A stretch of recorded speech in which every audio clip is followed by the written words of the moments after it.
So it's been pretty difficult to record recently for various reasons that don't matter for the moment. But here I am again. If you're just popping up for the first time in this channel, I organize things by seasons. So what you're going to see now is one episode of an entire season. So I recommend you to check the other episodes so that you can connect the topics. In this season, we are still talking about health, being healthy, taking care of your body, your soul, your brain. And today I would like to establish a difference between three concepts that, as far as I have seen on the internet, on YouTube, have been pretty mixed up. Healthy, strong, and big. You might think, no, there is no problem. I mean, they are all the same. You are healthy, you're strong, you're big, and blah, blah, blah. No, it doesn't work like that. And it's simply untrue when people tell you that everything is the same. And if you are healthy, you're automatically strong. If you're strong, you're automatically healthy. And if you are big, you're automatically strong. If you're strong, you're automatically big. It doesn't work like that at all.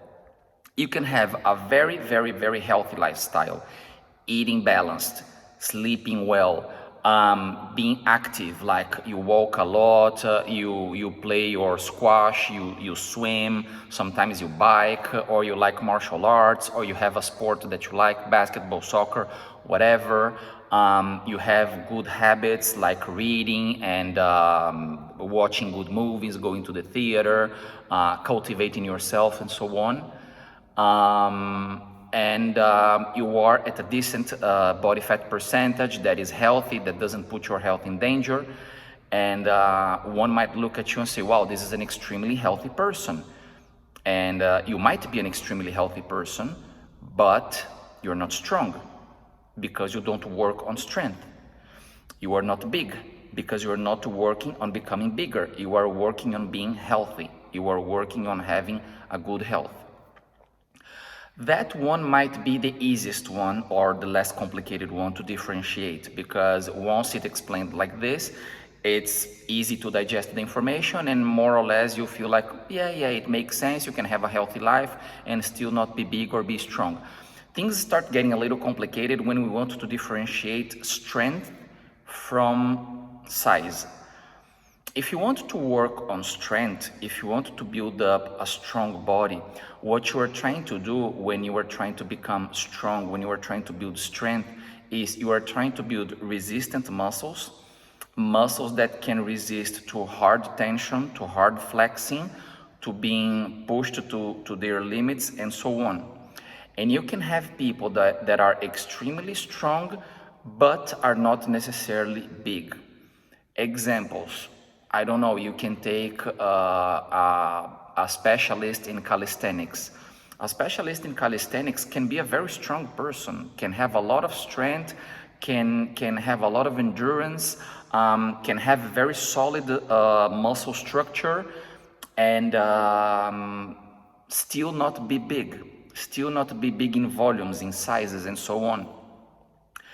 And you can work on strength. There are workouts, there are trainings, there are physical activities that will focus a lot on building strength on you.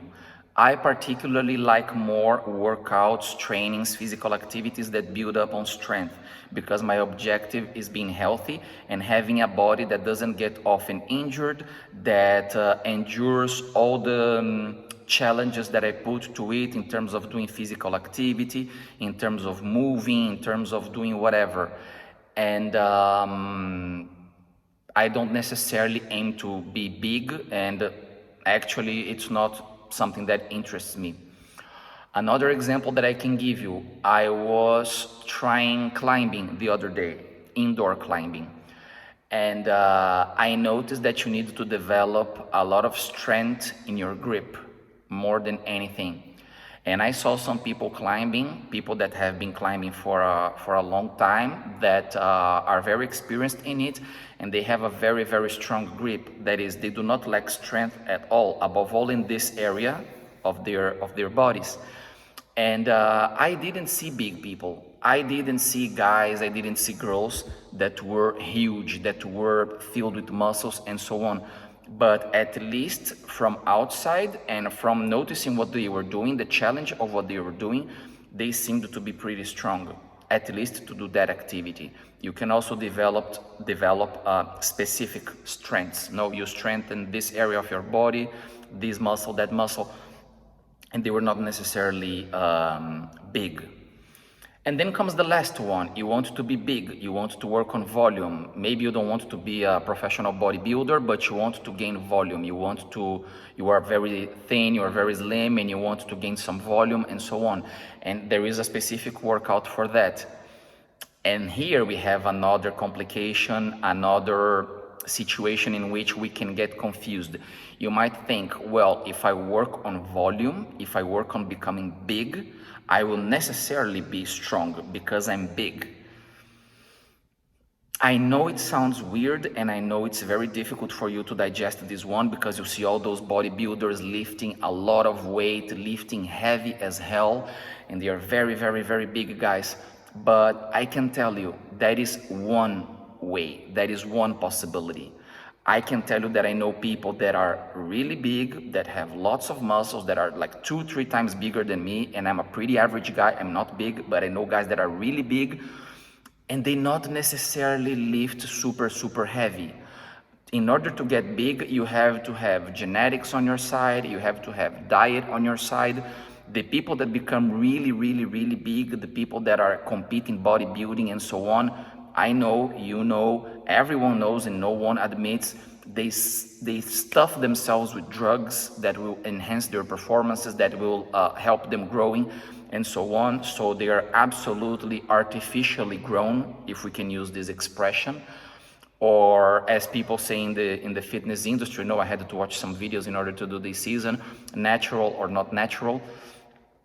And I myself, having gone to the gym a couple times, because depending on my schedule, depending on my work, it's not easy for me to train. So I have to go to the gym in that specific city where I'm at. I have to register for a week, for 2 weeks, and go to a gym because I do not have the opportunity to do the kind of training that I like. I've had experiences in which I saw very, very big guys training hard, training like I could see that they were on their limit. They were really like pushing as hard as they could, you know. And when I did the exact same exercise, I was lifting heavier than them, and they were like twice my size, sometimes 3 times my size. So strength is not necessarily associated with size. Size is not necessarily associated with strength. Can you try to have a mix of all of them? Of course you can have a mix of all of them, depending on your diet, depending on your training, depending on various aspects. You can be a healthy person, you can be a strong person, and you can have a decent amount of volume. Not so much as you are thinking, not as big as you are thinking, but you can have a decent amount of volume. All that, as I said, conserving your health. All that, as I said, being healthy. Because I'm still to be convinced, I'm still searching for someone who will convince me that people who take lots of drugs to become very big or to have an impressive physique, impressive according to certain patterns, of course, according to certain tendencies, trends, and fashions, that they are healthy. They might have a body that looks for a certain people, for a certain trend, for a certain fashion, amazing, shredded, as people say, super defined and with lots of muscles. But that is not going to be a synonym of healthy. It's not at all. Do not buy this crap, do not buy this blah, blah, blah, because the amount of sacrifices that these people do, and you can find some videos on the internet where people are really honest, they open up and they tell you all the sacrifices, everything that they have done to achieve that, you are going to see that that is really, really, really not healthy. And I've said previously in this season, and I will repeat, Your goal should not be to have lots of muscles. Your goal should not be to be big and so on, or to be an Instagram or internet influencer on fitness or whatever. Your goal should be to be healthy, to have a decent body at an average, decent shape, with an acceptable and healthy amount of body fat percentage. That should be your goal. I hope this has clarified some ideas for you, and that you don't fall for the trap of mixing health with strength and with size anymore. See you in the next episode, which I hope will come out soon and in a regular way like I used to do. Bye bye.